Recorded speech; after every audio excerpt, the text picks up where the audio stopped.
Why each of the 50 about his upcoming documentary about Diddy. 50 Cent is beginning to release teases, and based on what we've seen so far, it looks like it will be a huge hit. A hurricane storm. In the latest update, he dropped some behind-the-scenes information about Diddy and his secret battle against Wendy Williams, going as far as to claim that Diddy allegedly tried to unalive Wendy.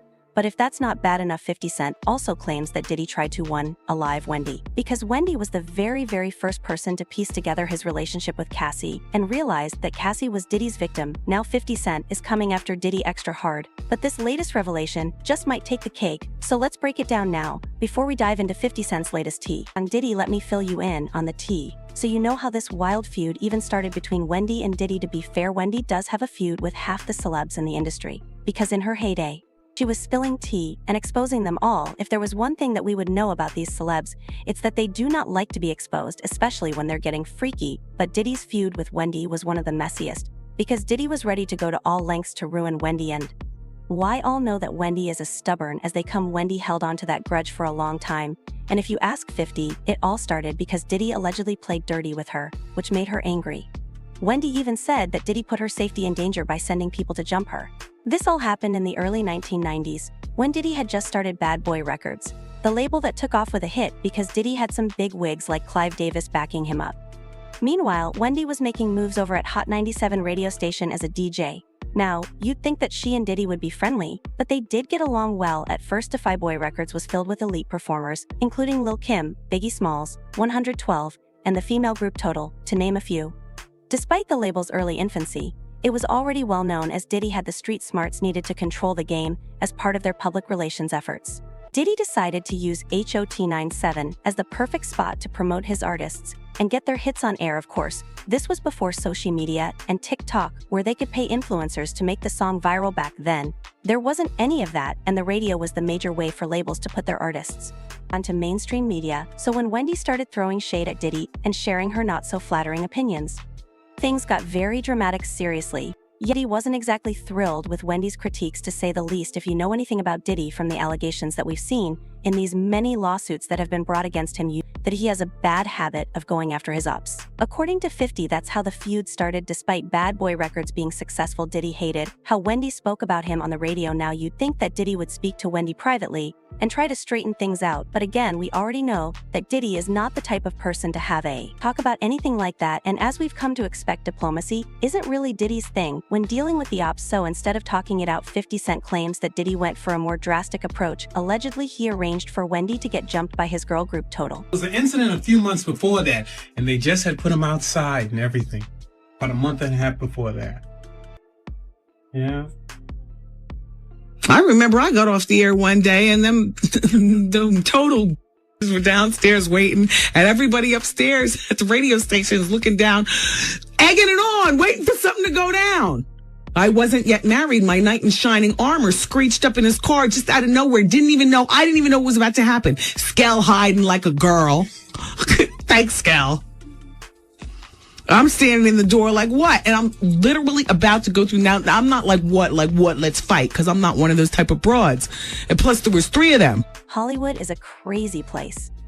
The absolute slum was not the first time Diddy used one of his artists to do something other than music. In fact, Total was not the first group that Diddy forced to perform dirty work, because he did the same thing to Shine, forcing Shine to take the fall for the 1999 club shooting.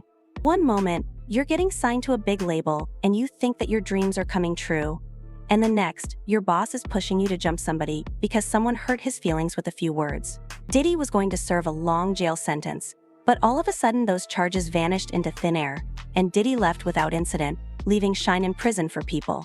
Rumors have it that Diddy set Shine up, that he paid witnesses to speak against Shine during the trial, and that Diddy, being the cunning person that he is, dropped Shine and got him deported to buy Shine. Shine also confirmed that Diddy had betrayed him in an interview from 2020, saying, "Puff apologized. He did apologize to me for that. When we were in Paris, he did say that he could have handled it better, but he was under a lot of pressure from the lawyers to throw me under the bus." As a witness, Natana Rubin stated that she saw Mr. CS pull out a black gun with his right hand, and that it felt like a flaming hot sledgehammer had struck her in the face. She said that she had a clear point of view and that she watched everything happen, having to explain it vehemently to all parties involved.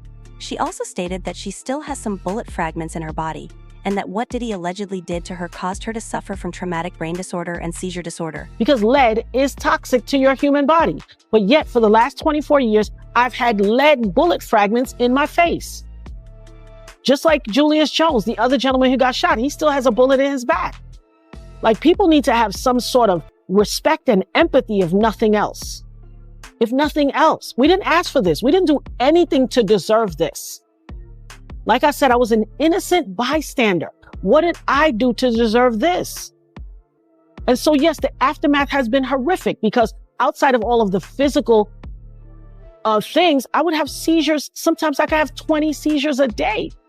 One day, my son, he's a grown man now, but when he was a teenager, he came home from school all jolly, in a good mood, found me on the bed, stuck in a seizure, contorting, and my daughter, which was an infant, on the bed, trying to get the bottle in her mouth. Just laying there without no care. I had been in a seizure. I don't know how long that seizure took, but I was seizing terribly. Fortunately, Wendy and her ex-boyfriend Kevin Hunter watched her back when Total tried to jump Wendy. Let's be real, Wendy had a sharp tongue, but a physical fight is not her thing, and she would have gotten pounded. You would think that Wendy would have given up and stopped talking about Diddy because she nearly got jumped, but you would be very wrong. So yeah, Total got lucky because all Diddy asked them to do was jump Wendy. It could have been much worse, and they could have gotten into even more trouble, but they were more than happy to try to jump Wendy. As a New Yorker, Wendy has a tough image and was not going to let a close call like that get to her. Instead, she went all out, putting the heat on Diddy and spreading more stories as payback. Diddy had learned the hard way that Wendy was the queen of pettiness, which made him even more enraged and drove him to chase Wendy further. Meanwhile, Wendy didn't back down. In fact, she went above and beyond because, just a few months after she nearly got jumped again, she leaked a picture of him and his arch-nemesis Sweet. This was petty and humiliating for Diddy, but if you think the beef was fierce now, you should have seen them back then. Diddy and Sujay were completely at odds with one another, but let's talk about Sujay and Diddy for a second so you can understand why Wendy went too far when she leaked that photo while Diddy was embroiled in a paternity fight with Misa Hilton.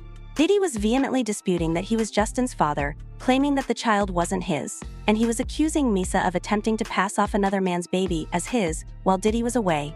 Throwing shade and denying paternity, there were rumors swirling about him putting his hands on Misa. According to Gan Deal, he wasn't exactly treating her with kid gloves. Let Gene tell it, he was being brutal toward her. It's absolutely wild to think that Diddy would even entertain the idea that Misa would pull a stunt like that, especially considering the alleged mistreatment that she endured from him just for talking to other guys. But hey, that's Diddy for you, always on high alert to protect his image, no matter the cost, which is why he hated how Wendy started to speak about him in such a bad way. But anyway, when Wendy dropped that bombshell picture of his son with his biggest op Suge Knight, it hit Diddy right where it hurt.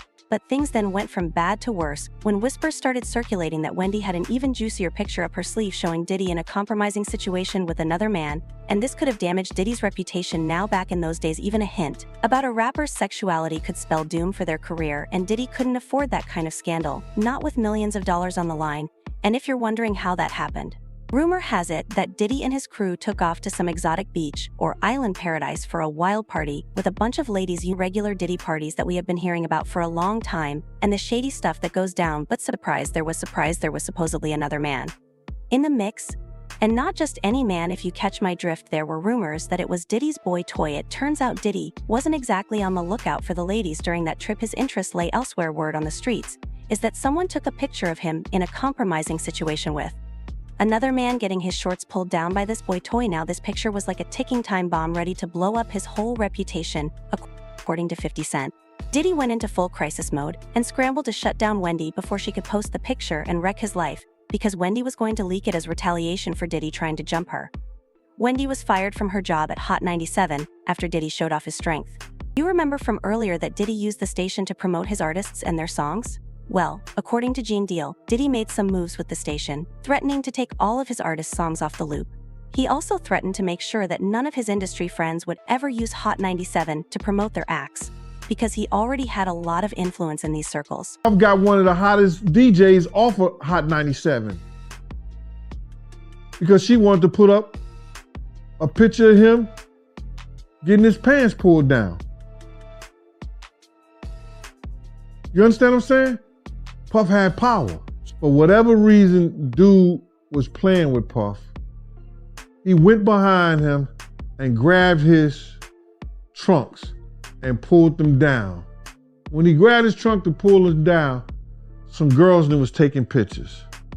They took that picture and emailed it back to Wendy Williams. Wendy Williams said she had him in a compromising position and like it was or something like that. And she was gonna put it out. So they stopped her from putting it out. And they got her fired from Hot 97 because of that. Is it true that Diddy got her fired from the radio station? Did he have anything to do with that? I think that he had, yes, I think he got, well, let's be clear. Nobody got fired. Okay. He got suspended. Okay. Yeah. Did he use his influence and power with Steve Smith and him at the time? And God knows whatever his relationship was with the overall station, because Bad Boy was a powerhouse. We all know how Bad Boy dominated a large part of the 90s. And as far as New York, you know, there was a powerhouse. So was he, you know, King Joffrey Joe? Yeah. Did he go in there and shake him up and say, yo, you know, I want this chick off? She dissing my group and all kinds of shit. Yeah. You know, my thing about when you date a mogul is that it's really difficult to avoid them, because if you use your head, you never know when they're going to pop up on the scene. Like, he's mogul, like he can hire a plane right now, zoom into South Africa, land on the roof of the hotel where she's staying, okay? Pay people off at the front desk, give me the key and let me up in her room. Like, I'm already paranoid as a person. But to know that somebody could actually swoop down on me in the middle of nothing would scare the bejesus out of me. So well that it got back to the East, that she was there in the office and that Suge was meeting Justin Combs and possibly holding him in his arms, and that there was a photographer taking a picture, and that wasn't the picture that we needed to see on our end or that we wanted the world to see at all. So I remember that day, it hit us like, you know, a rocket launcher or something. It hit us hard. I remember getting off the phone. It was almost damn near a half a day, maybe 2, 3 o'clock. And maybe in the afternoon, Wendy Day was promoing, announcing something big was going to happen. Not Wendy Day, Wendy Williams. Wendy Williams, radio personality, TV personality, was announcing in her super highly rated afternoon show that might have been even syndicated then, that she had big news coming that involved Justin Dior Combs. Perked my ear up. I said, yo, what's going on? We started calling everybody. He was calling me. He got a heads up. He started calling the bosses at Hot 97.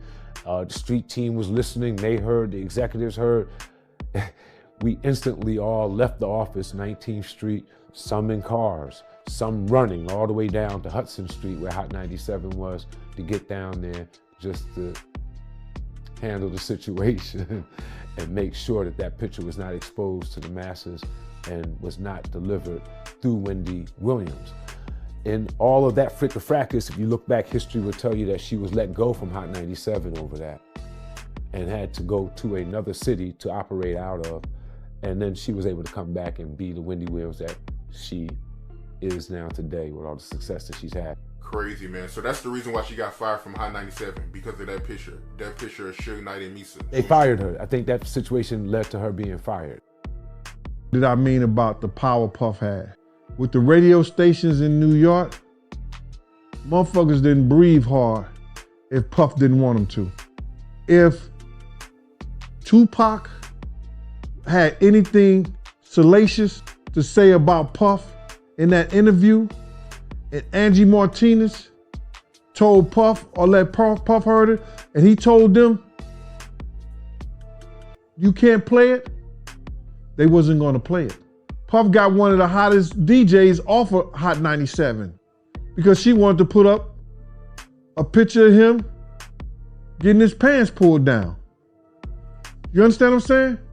Puff had power. Speaking of that, right, I'm happy you brought that up. Kirk Burrows, I did an interview with him some months ago, and he told a story about Wendy Williams. She got fired from Hot 97 because she had a picture of Puffy, and she was saying on air that she was going to reveal the picture. If you don't mind, because he told me the story, but he didn't go into detail. He never told me about what was in the picture. So if you don't mind, give me the story from your point of view, and what was in the picture?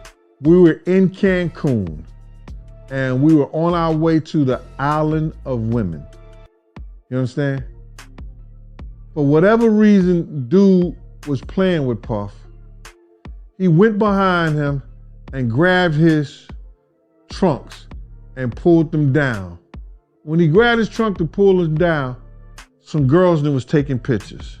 They took that picture and emailed it back to Wendy Williams. Wendy Williams said she had him in a compromising position and like it was gay porn or something like that. And she was going to put it out. So they stopped her from putting it out. And they got her fired from Hot 97 because of that. Well, I think that we were in California at the time, and Puff was shooting a layout for either Rolling Stones or Billboard. Right. He was shooting a layout for either Rolling Stone or Billboard when he had the white suit on. What happened is that Wendy had somehow shown people that email. You hear me? Puff told Hot 97 if they didn't get rid of her before he got back in New York, that they was not going to get any music from any of his friends, any of the record labels executives that was cool with him. Everybody was going to boycott their station. We was out in LA for about 3 days before we landed back in New York. She was fired. Saying that Puffy fired at least one gunshot into the ceiling of the nightclub, which is like ridiculous. This whole thing happened back, of course, in December of '99. The comment came during the opening statements, and 3 people were injured during a shooting. Of course, Shine and Anthony Wolf Jones, the bodyguard, will also be standing trial. They're also saying that when the gunshots rang out, now whoever threw the, pulled the trigger, whatever, Puffy ran out of the club so fast and got into the waiting SUV that it wasn't until he got into the truck that he realized that he left Jennifer behind, along with his bodyguard, Anthony Wolf. He just ran. Well, eventually, Jennifer and Wolf made their way to the SUV without Puffy. Right. They ran 11 lights to elude the cops. Supposedly it was Puffy, although people are saying they saw a female hand tossing a gun out the window. And then when the cops stopped them, they found a second gun, of course, in the car. Right. All 4 of the occupants, the driver, the bodyguard, Puffy and Jennifer, were handcuffed and taken down to the precinct. And eventually, Puffy and his bodyguard, Wolf, were overheard talking about their plot to bribe the driver to take the rap for the gun. And Puffy was overheard saying, and I quote, because the prosecutor said this, "I can't go to jail. I'm Puff Daddy." Hello? Hi, Mr. Combs. Oh, okay. Hi, Puffy. Hey, what's up, girl? How are you? Just chilling, just watching this news, bugging out, man. Yeah, I was just doing the story on you and Jay-Z in donating $1 million to the American Red Cross. Yeah. That's good work. Yeah, it's just crazy just looking at it. It's definitely a sad time, and we were both on the phone talking. Yeah. Felt like if we could do something, we needed to really kind of do something now. Yeah. And so that's what we decided to do. And it's crazy, so hopefully the money will help, and we just praying right now. Our prayers are just that some help gets there right now. Hopefully, the government will stand up and do what they're supposed to do. But I need you to let me know approximately when your CD is going to be coming out, and we're going to be doing this interview that you've been promising. Yeah. Me and you are speaking on the air for the first time for a great cause, and we're going to do a interview with each other, something that people could understand how we have, gotten our relationship back on track. Right. In the next couple of months, but I definitely, wanted to do this with you now. I think this is even for a better cause, better situation. But then also after all of this is taken care of, and hopefully God turns things around in a positive way, me and you get busy with our unfinished business. Exactly, because you promised me a no holds bar, according to you. Yeah, we're going to have it out. That's what you want. So we're going to do it so we can put it past us, Yes. And, it's funny how tragedy just brings people together. Like, I like how you and Jay have joined together, and in our own little way, even like how you've called here and we're talking about this, and I'm showing restraint on my tongue and I'm keeping it just where it is, because this is big. I'm glad that we know that's a lot for you, Wendy, and we appreciate you. Yes. You know, keeping it focused on the people, and you know, God will bless you for that. And I'll remember it. And when we get together, you can let it loose. I'm gonna let it loose back though. Okay, fine. All right. Well, look, if you stay on the phone for any more than 10 more seconds, then I'm about to change the tide.